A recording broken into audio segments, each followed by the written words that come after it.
a nossa cobertura, porque todos os dias a gente está fazendo uma cobertura gigantesca aí do caso P. Diddy, já tem aí semanas e semanas. Carlo Albuquerque está capitaneando isso com maestria, trazendo todos os detalhes dia após dia do que está acontecendo lá nos Estados Unidos. E ontem, para vocês terem uma ideia, a promotoria, gente, concluiu as suas alegações finais no julgamento do P. Diddy. Em um discurso de quase 5 horas, a promotora Christy Slavic afirmou que o Diddy liderava um enterprise baseada em poder, medo e violência. Segundo ela, o rapper manteve um ambiente de coerção constante sobre mulheres, como por exemplo a Casey e a Jane, usando recompensas, promessas de sucesso e ameaças para controlá-las. Foram exibidos vídeos de agressões em hotéis e mensagens que indicavam que vítimas temiam perder esse apoio financeiro que foi construído pelo Diddy. O organograma do grupo envolvia desde a ex-diretora de operações Christina Cohan até seguranças, DJs, produtores, motoristas e tripulações, todos com funções no suporte às ações criminosas. A promotoria reforçou que basta um ato de coerção para configurar tráfico sexual federal. O clima no tribunal foi de tensão contida. As filhas do P. Diddy estavam lá presentes, entraram juntas como um sinal de apoio aí da família, e do lado de fora não tivemos protestos, nem muito menos aglomerações. Já na internet, o julgamento ganhou muita força, com as hashtags como Diddy Trial, movimentaram o Twitter, o X, o antigo Twitter, enquanto no TikTok e Reddit se multiplicaram análises críticas à defesa e também todo o suporte aí dado para as vítimas. Antes de passar para a Carla, Regis, me dá um pouco do panorama aí. Como é que você viu esse julgamento todo do Diddy?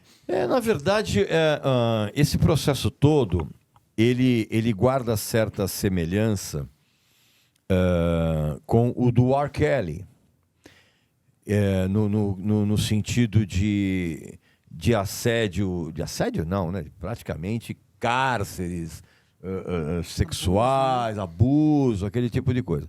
A questão toda é o quanto as provas apresentadas são convincentes, porque a justiça americana, e o caso do O.J. Simpson é absolutamente emblemático disso, que para 100% da humanidade e até mesmo para algumas comunidades em outros planetas, o O.J. Simpson era o culpado. Sim. Mas a justiça americana, ela tem uma característica que é a seguinte: as provas precisam ser irrefutáveis. Então, assim, se existe alguma brecha dentro do ambiente jurídico americano, essa brecha vai ser usada, e foi exatamente essa brecha que livrou o O.J. Simpson, né? Apesar de toda aquela comoção popular que houve na época, e todo mundo considera o cara como culpado, mas por conta de uma brecha jurídica e uma artimanha jurídica, né?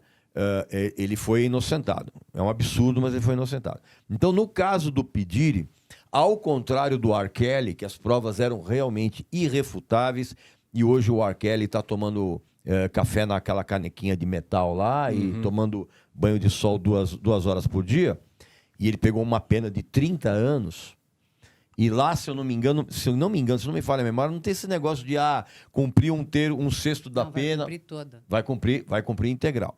Então, assim, aparentemente, a gente não tem contato direto com o processo, mas aparentemente são tantas as testemunhas arroladas pela promotoria que é muito, muito difícil que não pegue perpétua. Mas é muito difícil, eu não sei se perpétuo, mas é muito difícil que ele não seja condenado. Agora, existe uma série de recursos, é como a Carla falou, o julgamento não acaba aqui. Obviamente que vai ser dada a sentença, mas assim, existe uma série de recursos, aquela coisa toda. Essa novela vai, na verdade, se estender por mais algum tempo. Conta, Carla, o que rolou ontem? Então, ontem a gente teve ali as alegações da promotoria, né? Eles ficaram quase 5 horas, né, naquele grande debate ali, explicando novamente para todos os jurados o que se passou ali durante essas muitas semanas. Nós tivemos ali 34 testemunhas e eles se focam em 3 palavras, porque a gente precisa entender que eles estão conversando com leigos, né? Não são pessoas da área técnica, da área, né, legal. E as 3 palavras eram poder, violência e medo. Poder, violência e medo, que exatamente é aonde eles querem chegar na lei RICO, que é a lei que vai comprovar ali uma organização criminosa. Eles vão trazer toda a estrutura agora já do Diddy, que o Diddy seria o mandante, e aí a gente vai ter a Christina Conran, né, que era a facilitadora. Aí eles trouxeram um outro produtor, inclusive musical, que está processando ele na área civil, que é o Rodney. E aí vão trazendo os outros. Então, aquele que levava, aquele que limpava, todas essas pessoas... Um organograma, né? Exatamente. Tem ali uma cadeia de comando e uma obediência. Qual é o maior problema que ele enfrentou? Ele não usou o dinheiro pessoal dele, ele usava o dinheiro da empresa, ou seja, para esconder os crimes. Isso foi fatal na vida dele. Se ele tivesse... Não, eu estou usando o meu dinheiro. Estou pagando tudo com o meu dinheiro.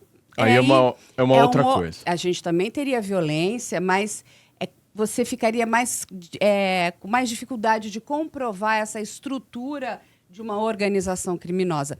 E vale lembrar que se a promotoria ganhar isso, vai ser o primeiro caso onde a gente vai ter aí, né, um ícone da indústria fonográfica colocado como o mandante, né, o comandante de uma organização criminosa, e essa lei é muito usada ali para facções criminosas, ali o cartel de Sinaloa. Máfia, né? A máfia. Máfia, exatamente. Agora, o Regis, você acha que tem mais gente envolvida aí na história? Porque eu falei aqui, o casamento do Jeff Bezos, por exemplo, quem que tá lá? Jay-Z e Beyoncé. Como é que você vê isso? É só pedir o problema ou não? Eu acho que, na verdade, assim, obviamente se especula muito que artistas seriam coniventes com esse tipo de coisa, não sei o que, babá. Eu, sinceramente, eu não acredito nisso. Eu acredito que, inclusive, talvez alguns artistas tenham participado assim, de bacanais, daquela coisa. Partícipes. Você tá entendendo? Mas assim, fazendo parte... da estrutura, Você acha que não? Eu acho que não. Mas se beneficiaram de alguma forma, né? Tinham conhecimento da história, sabiam o que acontecia ali, Bom, né? se você for num clube de swing, por exemplo, você vai ser beneficiado do ambiente lá. Sim. E não necessariamente você vai... O que acontece? Eu concordo aqui com o Regis. Eu também acredito que outras celebridades participaram desses eventos. Então, mas assim, eles... tinham um poder dentro dessa cadeia de comando? Eles estavam ali com frequência? Eles colocaram dinheiro?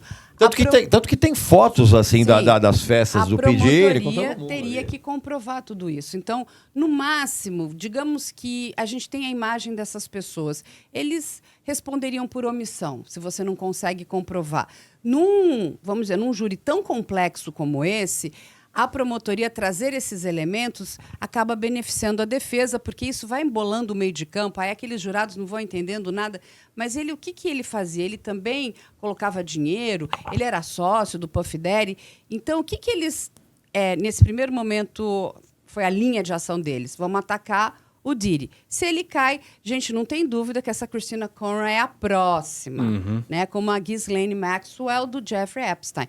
Ela vai ser levada principalmente porque ela foi, sim, abordada para vir testemunhar, mas ela pediu imunidade, a promotoria disse que não daria imunidade para ela, porque já está de olho nela. Essa mulher vai cair de um jeito ou de outro, porque ele não cai sozinho. Quando você pede imunidade, é porque você está enrolado. Claro. Sim, sim. Você não vai pedir imunidade. Por exemplo, os assistentes receberam imunidade. Imagina, eles levavam as drogas, eles compravam as drogas. Isso é um crime gravíssimo nos Estados Unidos. Mas para a promotoria era tão importante, né, mostrar tudo isso, que ofereceram a imunidade. Eles não vão ser perseguidos, né? E a gente pode ver aquilo tudo, que não era ele que comprava a droga. Exato. Não era ele que montava o quarto de hotel. Carla. Não era ele só chegava lá como o diretor, o comandante. O Marajá. Exatamente, Regis. Vamos pensar aqui numa cena de um filme. O diretor chega... Olha lá o que você vai... Olha lá o exemplo que você vai colocar, hein? Quando o diretor chega para dirigir aquela cena, você tem toda uma equipe. Você tem equipe, né? Você tem os cinegrafistas, a figurinista, os atores, você tem os produtores. Todo mundo já organizou aquela cena para ele o que é dirigir. Era exatamente a mesma coisa. Ele já tinha uma estrutura organizada e ele chegava e ele dizia o que ele queria. Agora, quem financiava tudo isso? Ele. Era o dinheiro dele e das empresas dele. É inacreditável. Né? E aí vai entrar Como se agora... isso não acontecesse aqui no Brasil. Então, aí né? vamos pegar esse gancho. Né? Alguns políticos aí. Você acha né? que aconteceu algo semelhante no Brasil? Opa! Você tá brincando, Regis? Acontece com gente graúda. É que meu advogado me proibiu de falar qualquer né, coisa. Regis? Mas eu conheço histórias de bastidores, de É gente. mesmo? É. Mas só fala a área. Política, música. Da área musical. Musical. Opa! Com artista Também, né? brasileiro. Opa! Opa! A gente precisa rever, né, toda essa indústria. É muito complicado isso, é muito triste. Mas hoje, gente, entra agora a defesa com as suas alegações finais. Vai começar daqui a mais ou menos 1 hora, né? Porque a gente está 1 hora na frente deles. Eles pretendem falar mais ou menos entre 3 a 4 horas e depois volta a promotoria com mais 1 hora, um pouquinho mais de 1 hora, Então. para as